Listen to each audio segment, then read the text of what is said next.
Good morning, you lot. It's Evil Len coming in your ears once again. And today we're off to the Triumph dealership to have our first service. 500-mile service. And here's a question for you, and this is what I don't get. Why do you have to do this with motorbikes? You don't have to do it with cars anymore. In the olden days, back to the 70s, the decade I remember, you used to have to gently run in a car. You'd commonly see a car with a little sign in the back saying, running in, please pass, and all the rest of it. And you'd expect to gently run the car in. And I can understand that then, because oil technologies weren't as good, and manufacturing capabilities weren't as fine. You couldn't manufacture an engine to nearly the tolerances you can these days. And that applies to cars nowadays. So you don't really run them in anymore. It just doesn't happen. You might get told to take it slightly gently, but it certainly is none of this, to X many thousand miles, take it below X many RPM. And, even the first service on a car, you're talking like 20,000 miles, which is phenomenal, because I remember when services were every, 5,000, 6,000 every year. And nowadays, the car I've got, Sat CC Coupe, now the one before it, I didn't service for 2 years. It didn't go in until it got to 20,000 miles in 2 years. And it was fine. That was normal. That was expected. But why is that not the case with bikes? Why have you still got this 600 miles below X many RPM, another 200 miles below X many RPM, all the way up to 1,000 miles? I've got to gently increase the RPM on this bike and take it in for this 500-mile service where they change the running in oil, quote unquote. And I don't get it anymore, because the manufacturing capabilities of an engine is just the same as it is for cars. Sure, you can manufacture them to a good tolerance. Why do you have to do it for bikes? And if you know the answer, please leave it in the comments below, because I'd love to know. And it can't be a price thing. You can't say, it's down to the bike being cheaper than a car. Yeah, absolutely, but they're still bloody expensive pieces of kit. This Tiger I'm sat on, the bare basic machine, without all the gubbins you start adding to it, is 8,200 quid. You can buy a car for 8,200 quid. That's quid. Great British pounds for our foreign watchers, our foreign viewers. So what's that? Nearly $10,000, a bit more US.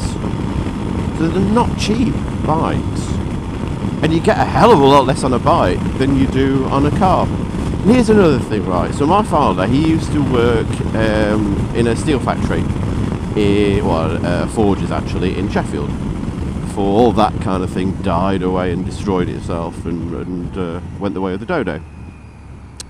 And he was the chief buyer. So he bought in all this, the materials, all the aluminium, steel, and all the various qualities.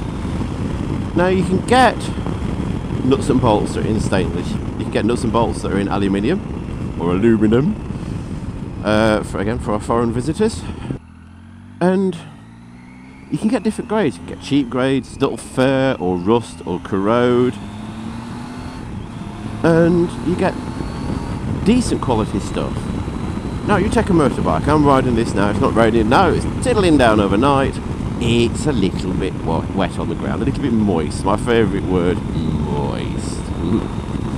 So yeah, anyway, the road is a bit khaki. We're going to have salt and crap and mud and all sorts of rubbish coming our way for the next 3-4 months or so. Welcome to the British wintertime. And this will screw up motorbikes right royally. If you don't clean them, if you don't protect them like I did with the spray before I came out today, if you don't cosset them in a garage, so many people put their motorbikes away until summer. And I'm not one of those people. I'll ride it. Now, okay, the BMW I am precious about. Fully admit that. It's a bitch to clean. It's brand new. It's my girl. It's wire wheels. It's all a pain to keep clean. That's my summer bike. But I'll still take it out. I took it out the other day. Nice dry night. Decided to go to the pub. Took the bikes. It's dry on the road, so even though it's bitterly cold, it's like, sod it, I'm taking the BMW.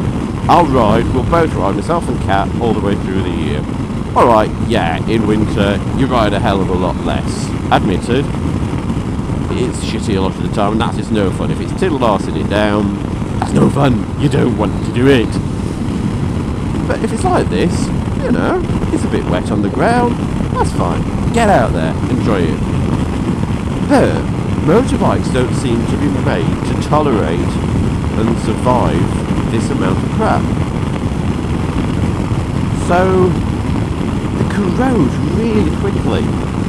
Back road, I'm talking about the aluminium parts furring up, and the metal parts obviously going rusty, the stainless stuff's staining, and you get different kinds of stainless removed. You get different kinds of aluminium, you get different kinds of all sorts of metals. But it seems to be they put the cheap rubbish on motorbikes, and they don't care that in about 5 years' time, if I rode this like I would a car, just all the way through the year, left it out in the rain, you know, nowadays, a 5-year-old car, it's going to be pretty immaculate, to be honest, as long as it's been reasonably looked after, washed occasionally, but not excessively. Everything's galvanised.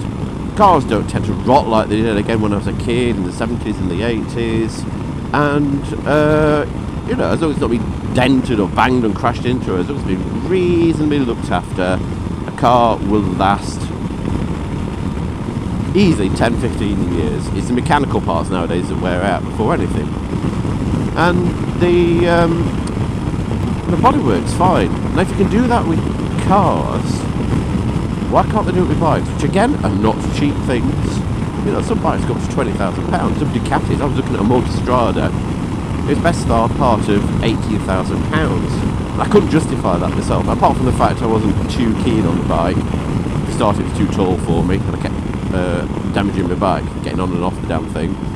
My point being that you can make things to be more more weather resistant than they are at the moment, but they don't seem to, and that annoys me as well. So there we go, couple of rants for you today, and it started to rain, which is delightful.